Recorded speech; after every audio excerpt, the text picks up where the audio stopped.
Hey there, it's Carrie here from Wrap Your Head Around Silks. Welcome to the Expecting Aerialist podcast. My experience with postpartum anxiety disorder all started because my precious little girl just wouldn't sleep the way everyone said she should, which is perfectly tightly swaddled in her crib, face up like a little perfect angel. All the advice out there on the internet says that, and it was also reinforced by our pediatrician who said, there's this thing called SIDS, and I'd never heard of that before. It's sudden infant death syndrome.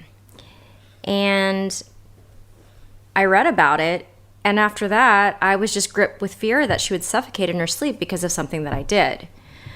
Because she, in those first weeks, never slept the way a baby is quote-unquote safely supposed to sleep, and it would turn out that she would never sleep like that. From the moment she was born, she wanted to be touching one of us, me or her daddy. Yeah, what do you have to say? We tried everything, baby loungers, swings, everything, and nothing helped. And they say not to let a baby fall asleep in the baby lounger or the swing or on the couch or in an armchair on you, on your chest. It's all a no-no, but our girl never would sleep the way she was supposed to. By the time our daughter was 6 weeks old, the sleep deprivation had just piled up. I was having anxiety attacks, waking up in panic attacks, and it was just unrelentless because I was never getting enough sleep, and sleep deprivation is a big part of perinatal mood disorders. To add to this perfect storm, it was October, November, December. Even though I'm here in LA, it was rainy and cold. My partner and I at the time lived in 2 separate apartments. We had not yet moved in together, and we were hustling between 2 different households, driving back and forth, bringing all of our, baby supplies.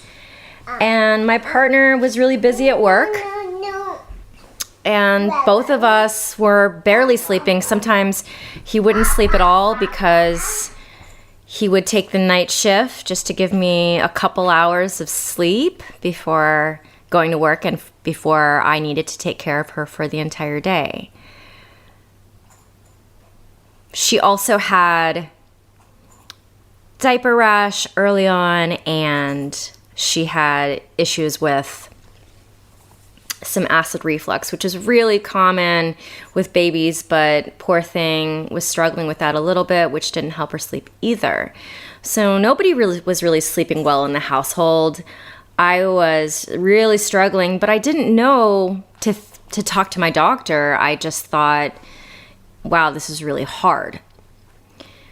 So she had a pediatrician appointment, and I decided to talk to my doctor, who was in the same office as her pediatrician, and, just to talk to her about how I was feeling. And she said, well, baby blues are maybe 2-3 weeks after the baby is born. You're well past that. We need to start talking about this more seriously.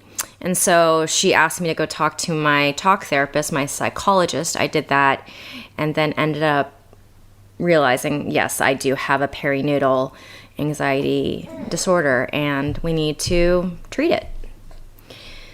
So one big help during that entire phase was my friend Jacqueline, who is a social worker and a perinatal mood disorder specialist, and she's also my silk student.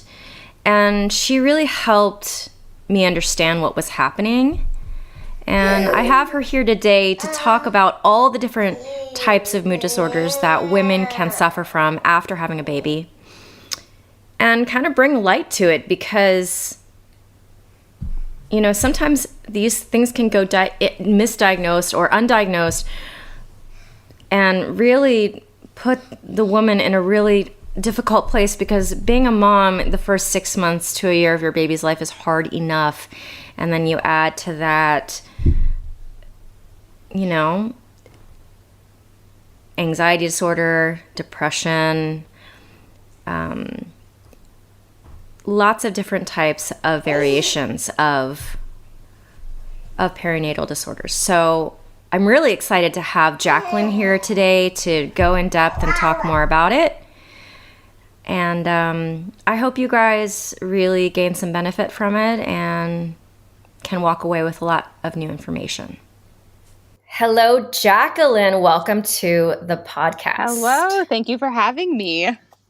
So excited. My friend and student, Jacqueline, I've been teaching her for many years on silks. And in the years that I've known her, she's went from graduating from school, doing her hours, to become a social worker and going through the education to be able to treat PMAD, perinatal mood and anxiety disorders. That is a mouthful. Yes, it is. Mouthful. And I've just been able to watch her grow in her career and her practice. And it's been like pretty awesome to be able to watch that. It's been many years now, and she's killing it. So I've invited her to be on the podcast because she has really, really gone into this stuff in a way that is just going to be so helpful for the listeners for this podcast to really understand the scope of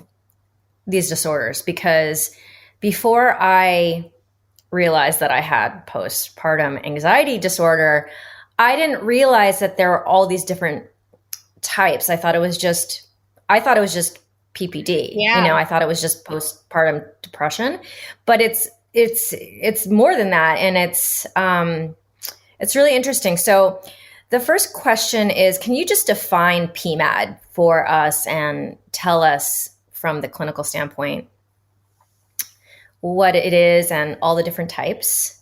Yeah. So it's a really big umbrella term. And, as you said, most people think about what can happen after birth as postpartum depression. That's sort of all they think about. But they being researchers and other professionals, have realized that it's actually an umbrella sort of term for other things that can come up. So they've shifted the language. So instead of postpartum depression, it's PMAD, which is perinatal mood anxiety disorders. And they've shifted a couple of things in it. So not only depression, it's anxiety, it's panic, it's OCD, it's bipolar disorder, PTSD, psychosis, all sort of relating to birth and pregnancy. And then the other big piece that they shifted was a shift away from just the postpartum period and realizing that these things can come up during pregnancy as well. So they have I see. So perinatal basically means from pregnancy to 1 year after birth. It includes the pregnancy period and the postpartum period.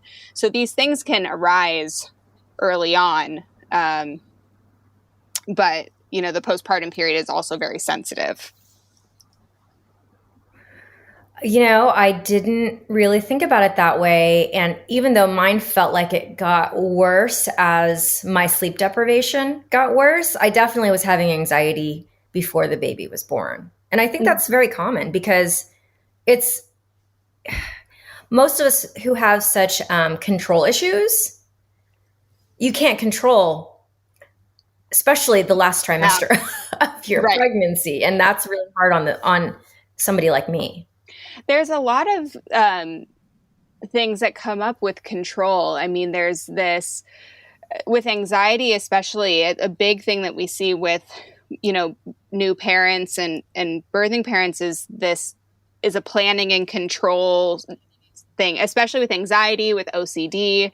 That comes up a lot with this idea of control. And then you also get the fantasies that come up when you're pregnant, like what's it going to be like? And am I going to, all of a sudden, I'm not going to be my own person anymore. I'm going to have a baby that is going to be with me all the time. And, they're going to be reliant on me. So there's this complete sort of lack of control that you have, and thinking about what that's going to be like and how it's going to change your life. It's huge. So it can come up, as soon as you find out you're pregnant. Wow. Yeah. That's really interesting. If you had a woman who came in and wanted to talk to you and she had a series of symptoms, could you kind of explain, okay, you think this person has OCD aversion or anxiety? Like, what are the hallmark symptoms with each of those? And how would you know that you have one but not the other? Sure. Well, I'll start with depression because I think that's what most people think about. And usually I think the stereotypical idea of what depression looks like is, tearful, they can't get out of bed, there may be some suicidal ideation. But in pregnancy, it can look like feeling overwhelmed, feeling a lack of connection with the baby, difficulty taking care of yourself. So if you're seeing a lack of hygiene or like a hard time taking a shower, which I know is hard with a new baby anyways, there's some things that slide, but just not eating well, not trying to do some of those self-care things, that can come up. And then rage is huge. Like irritability, feeling angry all the time, snappy, volatile. So that can come up, and it would be something that if someone is telling me that they're feeling really irritated all the time, I would explore that a little more. And you've mentioned sleep a few times, and sleep is sleep impairment is pretty consistent in everything I would look for. That's also one of the first things I would assess is, what does sleep look like in a 24-hour period? Are you getting sleep? Are you able to fall asleep? Do you feel rested after you wake up from sleep? There's normal fatigue when you have a new baby. And there's also sleep impairments when, you're pregnant, because your body's changing and you're getting heartburn and your bladder's being pressed and your body's changing. So there's some normal sleep deprivation. But if you're able to sort of take a nap and then feel refreshed after, that's a sign of, more health. But if you are taking a nap and it's just not working and you're feeling fatigued all the time, that would be something more concerning. We would want to look at that a little bit more. And that's one of the things that you saw with me. Yes. When I was in the midst of it. Yeah, was this fatigue, but when you go to sleep, you're restless and you can't fall asleep. And then when you do take a nap, you wake up and you're just still so tired. And that's, that can come along with anxiety. That's a lot of worries. As you said, planning and control stuff comes up. Irritability comes up with anxiety. And something that you and I had talked about when I was with you during that time was just feeling desperate for help. But then when help came, it didn't feel relieving to you. Yes. You would come over and just hold the baby and let me sleep for an hour or two. And I remember one time, I was laying in that bed for 2 hours and I could not fall asleep. And I was panicked as the minutes ticked, because I was like, okay, now I only have 90 minutes. Now I only have an hour. Mm-hmm. Now I only have 45 minutes. The help that I wanted so bad is going to go away soon. And I didn't get anything I needed out of this because I'm just laying here. Yeah. So you weren't even able to refresh or to take the time when you had it. So that would, if a mom came in or, any other sort of birthing parent came in and told me that, then, I would try to explore more about what's going on. Yeah. Oh, it brings me back. Yes, doesn't it? And then you mentioned panic too. Panic comes up a lot as well. You know, it's interesting for something that's so common. You know, it's only talked about, you know, just in such a small window. But, you know, perinatal mood disorders like anxiety and depression is like 21% of parents when they have a child. It's like the number one complication. I say complication, but it's the number one complication after birth. And there's like, it's not really screened that well. And, right. you know, again, people don't know that it can look like anxiety or panic or, you know, things like that. So, well, after having my baby, what was so enlightening in not a positive way for me is the lack of required medical care for the mom after the baby's born. Like basically you go in to make sure your body's not infected. Yep. And that's it. There's no pelvic floor checkup. No. There's no PT. There's no mental health. There's nothing. So you're just, I'm lucky because I have resources, but if you don't have the resources to even talk about these things, how would you even know what's going on? Right. And a big concern that new parents have is that if they say some of the worries that they're having is that their baby will get taken away or they'll get hospitalized, because some of the fears and the worries that come up are serious. Right. And like OCD, for instance. So actually perinatal women are 2 times greater risk for an OCD onset than the general population. So, okay. And that, you know, it's not just, you know, cleaning or like clicking lights on and on. You know, what happens is you get OCD is obsessive compulsive disorder, and the obsessions come in like intrusive thoughts. And in pregnancy and postpartum, the themes that kind of come up are, you know, these intrusive thoughts about harm to the baby. So you might, someone with OCD might have this thought that just pops into their head about harm to the baby, either accidental harm or like deliberate harm. They're worried that as a parent, they'll hurt the baby. And so, you know, what we talk to parents about is that thought doesn't necessarily mean action. And if that thought has popped up, please communicate it to your healthcare provider so that they can get you some help. Because it doesn't, just because that thought popped in doesn't mean that you're going to hurt your baby. With OCD, the thoughts that come into your mind, the intrusive thoughts, are very disturbing to mothers or to the parent, because they don't want to hurt their baby. You know, it's horrifying to them that this thought popped into their mind. So it causes a lot of distress. And that's where you get some of the compulsions come in. You know, someone might have an intrusive thought about maybe accidentally dropping their baby down the stairs while carrying them. And so then they'll just never take the stairs, or they're concerned about contamination.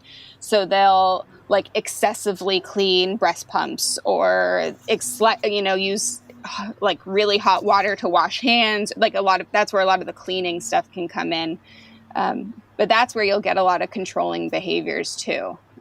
There's a really high frequency of controlling behaviors in OCD. Jacqueline, you had said that bipolar is a facet of this too. Can you talk about that a little bit? Yes. Actually, 50% of women with bipolar disorder were first diagnosed in pregnancy. So it pops up. And it's something else that happens is it's often, it can be misdiagnosed for depression. As just unilateral depression. So bipolar disorder is defined as having a manic episode or hypomanic episode. Hypomanic is just like a lesser form of mania. And I hear Babe in the background. She is she's responding to you. Oh, look at that. She must remember my voice. She hears me. Yes. I know. Yeah. No. Oh, yeah. No. Yeah. Yeah, so it's you have to be careful with bipolar disorder because that does require it requires medication management for it, and it is a long-term, it's a chronic diagnosis. So what I was saying about it being misdiagnosed as depression is what can happen sometimes is someone will come in and say that they're having, it'll look like a depression, and someone will maybe give them an antidepressant, an SSRI, which is the most common. But SSRIs actually they can trigger mania cycles. So they'll think that they had depression, and then they'll take an SSRI, and then all of a sudden cycle into mania, and that's how they find out that they're actually bipolar and not just depressed. And say again? SSRI is... what's an example of that? Is it Zoloft? Yeah. An SSRI? Okay. Wait, before we go back to that, like Zoloft, Prozac. And those drugs are, okay, so I know this term. What is it called? It's an inhibitor, right? It inhibits the serotonin from getting taken out. Selective serotonin reuptake inhibitor is what SSRI stands for. I am not a psychiatrist, so I cannot tell you the exact chemistry behind it. But that's a class of medication that is often prescribed for depression. And then mood stabilizers are prescribed for bipolar disorder. And this is something like could be a whole topic in itself, is medication use while pregnant. Some people have very strong opinions about it. Okay. The research that they have is not necessarily the cleanest studies, because you can't do studies on pregnant women. So it's... Yeah. They have found things to be safe, and they're, constantly researching these things. But there are perinatal psychiatrists. There are psychiatrists who specialize in medication during pregnancy and postpartum, who know what medications have safe interactions, for breastfeeding and for pregnancy. And really the big issue that, people worry about is it going to impact the health of the baby? But what we've also found is that untreated disorders impact the health of the baby as well. So, right. It's important to get it addressed. And some of these things like OCD, bipolar disorder, psychosis, they can result in some pretty serious consequences. So it's important to get those checked out. So you said psychosis is the last type that we should discuss. Please tell me about that. There's also PTSD, but we can talk about that of, a little later. But psychosis is clearly the most rare of the things that happen, but it's about 1 to 2 out of 1,000 people can get postpartum psychosis. And that one, a lot of people who are having their first onsets of OCD, these intrusive thoughts, they worry that they are going crazy or that they are having a psychotic episode, but they are different. So someone who has psychosis doesn't have any insight that anything is wrong. And they don't see their actions as being unhealthy. So they might have these thoughts like, my baby is a demon, or, some type of delusion or hallucination that comes up, but it seems normal to them. So just for people who are concerned about OCD, if there are intrusive thoughts and it's disturbing to you and you're feeling like something's wrong, it's probably not psychosis, because the insight there, it isn't there for psychosis. I see. Yeah. Okay. That's so interesting. Yeah. And then bipolar disorder with like mania can have a history can have some psychotic symptoms. So that's why bipolar disorder and psychosis, those really call for, like, you need to go to your doctor immediately. If you're having a psychotic episode, I mean, that needs to be addressed. Like, go to a hospital and get that checked out, because it can result in, suicide, infanticide, like bad things. So, health for mom and baby is very important with those. So one of the things that I didn't know before I went to my doctor was that the baby blues and potential postpartum mood disorder the timings are different. Can you talk about how you either have the baby blues or you have something more serious going on? Yes, they are different. So baby blues occurs in about 80% of new mothers. It's very common, and it is related to hormonal fluctuations. There's a drop in hormones 3 to 5 days after birth, and that's typically when you see a peak in the baby blues. So usually baby blues, you get, it's more like a mood swing. So they might experience some mood swings or some weepiness. They might feel sensitive to things. But it's a normal adjustment period. So even though they'll feel weepy, overall, they'll feel good. They might feel some normal worry about the baby. Like, they're excited for the baby. They're normally worried, but they're not feeling too overwhelmed. Self-esteem is unchanged, so they still feel pretty good about themselves. And sleep is okay. Relatively speaking, you have a newborn. Right. So, but it means, like, you can fall asleep. You can feel, again, that idea of feeling rested. If you take a nap and wake up, you're like, oh, okay, I needed that, and now I'm good to go. And you can still feel, joy and happiness. So that would be a typical baby blues.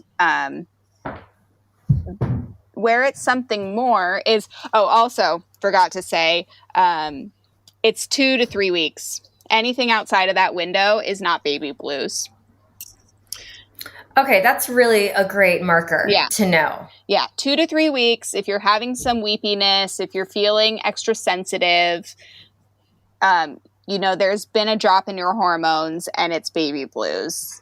But overall, you're feeling okay, and you're happy with the baby, and you're able to get some rest, and you're feeling some joy, baby blues. If you're outside of that window and you're feeling things like low self-esteem, if you're feeling guilt, if rage or irritability is coming up, you noticed the sleep issue pretty significantly. So if anyone's having sleep like you had, where you're not able to get to sleep, or you're having some racing thoughts while you're going to sleep, that's not baby blues. When I was going through that, about 6, 7, 8 weeks in, the scariest moment was I was so sleep deprived and having panic attacks when I was waking up, and then having anxiety as I was falling asleep. At the worst moment of it, I thought to myself, I'm not capable of this. And me and my students joke around all the time that I'm like overly confident generally. Mm-hmm. Like, that is so outside of my wheelhouse of feeling that way. And it was really scary, because not only did I feel incapable at the moment, I've got this little perfect little precious thing, and her life is in my hands. Yeah. And for me, the whole idea of SIDS, sudden infant death syndrome, was the driving force to my anxiety. Yes. Of course, it's a new baby, right? SIDS is something that is talked about all the time, and people are, you want to make sure it doesn't happen. You want to protect this precious thing. And so of course there would be worries about it. Right. And for someone who already had a history of anxiety. Right. Unfortunately, the worries about it became unmanageable. Exactly. My psychologist had said to me, she had said to me, during the pregnancy, you probably got a boost of the pregnancy hormone, and that's why you felt like you didn't need Zoloft anymore, because I had decided early in the pregnancy that I didn't want to be on any prescription medication that I didn't need to be on. And so I had been on the Zoloft ever since I had gotten divorced, because my lifelong anxiety issues had just spiked. Mm-hmm. But I had been on it for a couple of years and I felt great. And, my psychologist had said, you probably had that bump in your hormones because you were pregnant. And then as soon as the baby came out, those hormones changed drastically, mm-hmm. as you had just talked about. And then I find myself, back into my, that old problem, but then on steroids, like so much worse, because you add in the sleep deprivation, mm-hmm. you add in the fact that now I'm trying to protect this little thing and I've never done this before. So mm-hmm. I felt incapable for a very short window of time there. What really saved me was the timing of it. I just happened to schedule my parents to come visit to help me out. Mm-hmm. And they were here for 2 weeks. And I think about my friends who are having babies during COVID. Most of them don't have the luxury of having friends drop by with takeout, and the parents coming in for a week just to cook and make sure that you're getting sleep. Because if it wasn't for my parents coming to visit me right at that moment, basically I was able to take a 3-hour, basically melatonin, and take a huge nap every single day, because my mom was basically taking care of her. Mm-hmm. The pandemic has been very difficult, obviously for everyone, but with pregnancy, they say, one of the big protective factors for this in terms of treatment and things like that is social groups, and right. social interactions. And, the term "it takes a village" is really true. There's just only so much you can do by yourself, and support is really needed.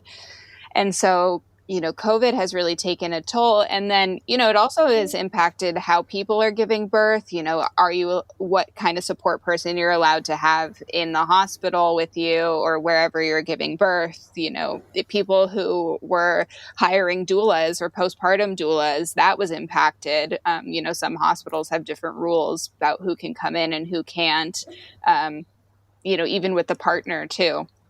So, it's a really big hurdle to overcome for people who are pregnant now.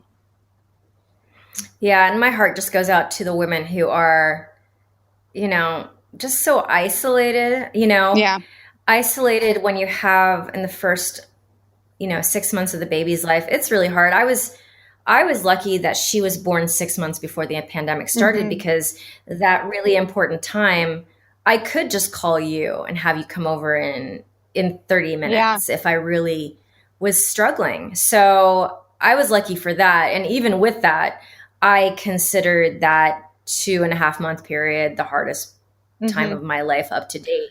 And I had gone through, breaking my leg in half and not being able to walk. I've gone through stuff, and I still considered that postpartum anxiety disorder the hardest thing that I've gone through, because mental stuff is just harder than the physical stuff. Well, this takes a toll on you mentally in so many different ways, and also physically. Your body has gone through so much. It's a lot. There's hormonal changes. There's, if you're choosing to breastfeed and all of the issues that come up with breastfeeding, if it's not, super easy, there's, when the recovery, depending on your birth, the actual, birth itself, it's a lot. And then sleep and diet and everything gets thrown out of whack. So it's, it's not easy by any means. And then, as you mentioned, there's, you don't have a lot of appointments that are scheduled for you. the birthing parent after. Correct. It's all about, is the baby okay? And, something that I hear pretty frequently is people will go through things or have a tough birth and they'll say, well, at least you have a healthy baby. It was all worth it for a healthy baby. And yes, but not at least, you're forgetting the mother gets neglected. And yeah. And I had the birth of my child was not something that I want to remember. Like, it was a traumatic event to me because it not only did it not go smoothly, it was just, 30 hours that I wish I just completely canceled and got a C-section. Right. Planned C-section.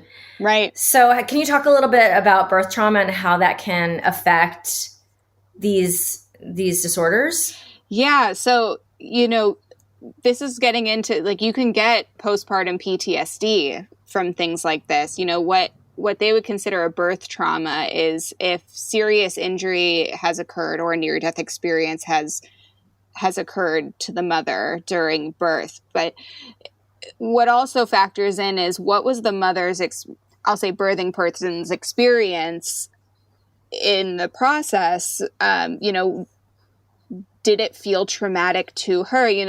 There's the coming in with a birth plan, right? People think that, they have sort of this idea of what it's going to be like, and it doesn't always go to plan. And it really depends on, your midwife, your OB, the nursing staff, whoever is a part of that process. Mothers can feel abandoned. They can feel invisible, like stripped of dignity. I've heard of, so many accounts of, if people are at a teaching hospital, they just have they just have students in watching, which, some people might be okay with, but some people might feel, really intruded upon. And there can be a complete lack of trust in the system and the team, not to mention if there's any sort of systemic racism going on, that comes up a lot too. But the experience of the birth then can impact recovery, and you can get some PTSD symptoms from it. Yes, I can even imagine. Like, mine was, I want to say traumatic to me, but I feel like I've heard a million stories like that. Even in my small friend group, there weren't a lot of positive, like, it went great. There's not a lot of that happening. So, okay, so let's go to the other side of this, which is, I know for me, the identity issue was another huge challenge. The idea in my pregnancy that I was no longer an athlete.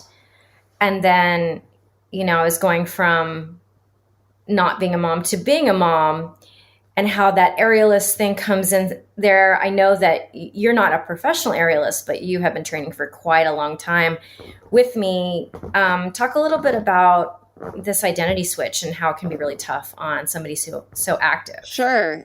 So there's a huge identity shift that happens within pregnancy. And, what can happen is you have who you are as an individual. You may have figured out, or not, what your identity is as an individual person. And then, maybe you have a partner, maybe you don't, but you figure out what your identity is within that.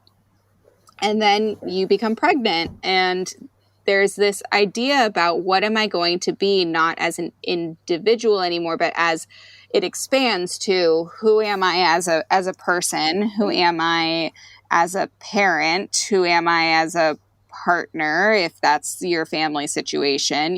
There's just this big expanse. And, perinatal mood disorders can impact fathers as well, or partners. And the identity piece is huge. Who am I? Like, am I still as important to my partner as, I once was, now that the baby's here? That can come up too. And what's it like to be, a dad, or, I didn't give birth to this. But there's also, I think, as an aerialist, and it's such a an art where you're so attuned to your body. And in pregnancy, all of that gets thrown out of whack. Your hips loosen and your whole organs shift around. And you had to be on bed rest for some time. And so, the muscles, those transverse abdominal muscles that are so important, in pregnancy, they open. Mm-hmm. And so, yes, they do. Yeah, they open right up. And so, fine when you're pregnant, but then once you have the baby, it's okay. I have to actually put myself back together again, physically and emotionally. So, for you, I like this idea of am I an athlete? I didn't know that you were feeling that throughout your pregnancy, but it makes sense to me that you were, because you weren't able to train in the way that you were. Your body had been taken over by someone else. It was not in your control. Yeah, so I did feel like I'm not an athlete right now, but it wasn't also for me a very deep. It wasn't a very deep feeling, because I knew it was it felt temporary. Mm-hmm.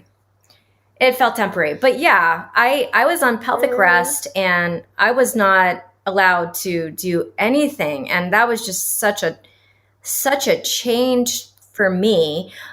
But I do have to say, and Sarah and I spoke about this on the last podcast, I think the reason why her and I had a different experience with that is because both of us have suffered huge accidents before, mm-hmm. where we were taken out, but then we got back in. And so that feeling of confidence that we'd get back to it was pretty high for both of us. Yeah, that self-esteem.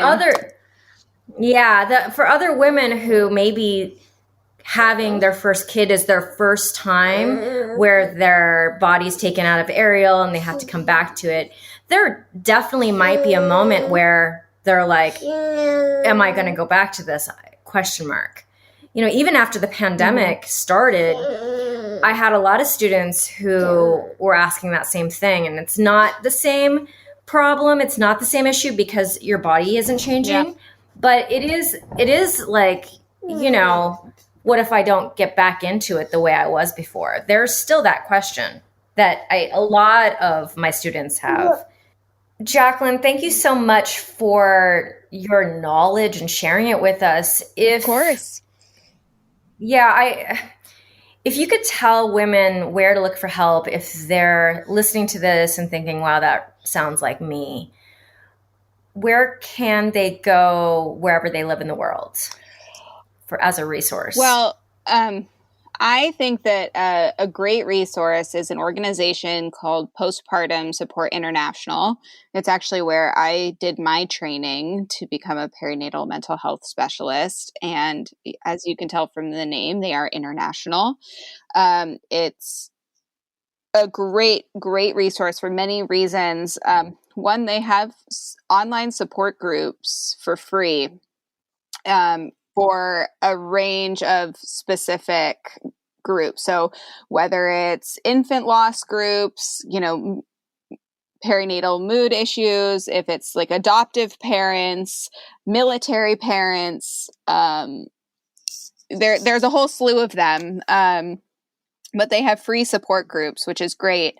They also have a listserv of therapists and providers who have been certified as perinatal mental health specialists. So if you feel like you are having a perinatal specific issue and you're wanting some support with that, they have a good list. And they are located, everywhere. So you can find someone in your area. If you're in Los Angeles, which is where we are, there's Maternal Mental Health Now. And Maternal Mental Health Now also has resources where you can look for providers who do that type of work. And then I would also, recommend doula support can be great, both birthing doulas and postpartum doulas. If you have lactation specialists, if you're having any kind of breastfeeding, issues, which does come up. Infant mental health specialist, that's a thing as well. And that's great because it works on attachment stuff with the baby, and they're knowledgeable about perinatal issues as well. And then, of course, you can always talk to your doctor and see if they have any referrals in your area. So for people who are concerned about medication during pregnancy, Postpartum Support International has a line where your doctor can call them if they have any questions about medication during pregnancy. They have a line just for it connects them to a perinatal psychiatrist who's trained in it, so that your doctor can actually get some consultation on that, which is great. And then there's also a group called Infant Risk, and Infant Risk does a whole bunch of research on medication use in pregnancy and breastfeeding.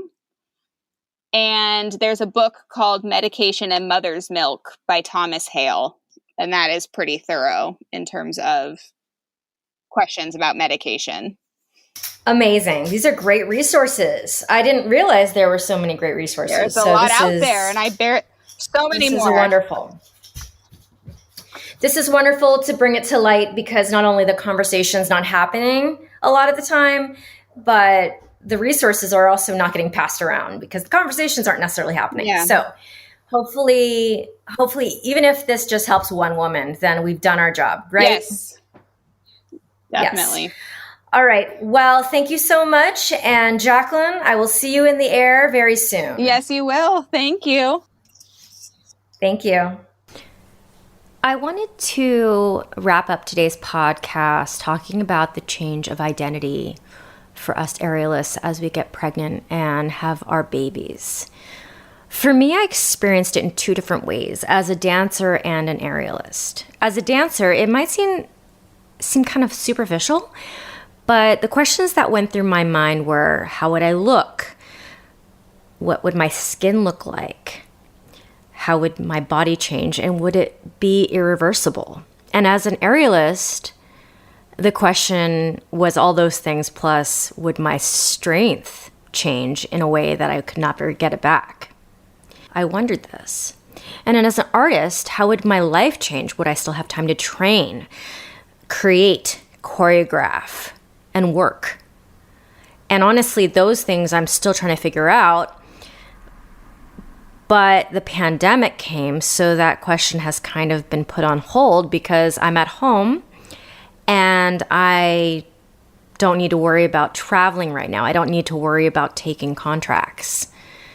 I don't need to worry about all the things that I would normally need to worry about because right now everything's locked down. I'm at home, and really it's just the training and creation part. And even that has been a bit challenging when it comes time to like carving out the time to train and get in the studio. And I've realized as my little bean gets months and months older, it's harder and harder to get anything done in the studio with her there. So the question of who am I now, the open-endedness of it prenatal created so much anxiety for me leading into my postpartum phase, where the sleep deprivation and all the other question marks and the I don't know what the fuck I'm doing came into play. There's arguably not a bigger transition for us women to go through besides childbirth and postpartum and really learning how to be a mom. And for aerialists, it's physical, emotional, and mental. This transformation is 360 degrees, and it is wonderful, but it's a lot.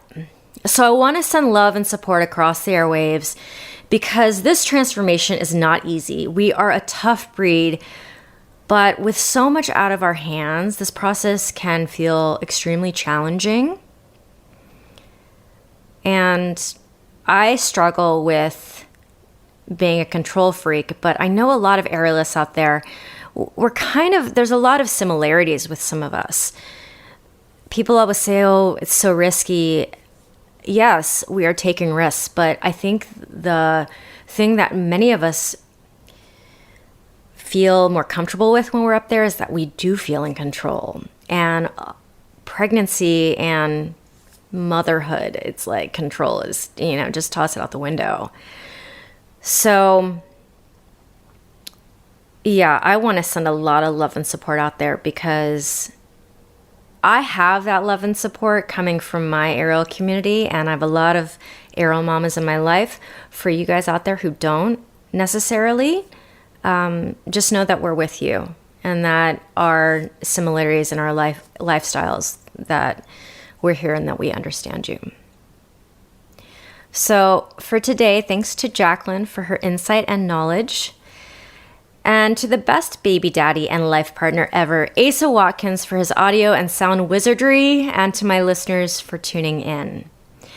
You can always reach me at carrie@wrapyourheadaroundsilks.com via email. And please review and rate this podcast at 5 stars so that other people can more easily find me wherever you get your podcasts. Thanks for listening, and see you next time on the Expecting Aerialist podcast.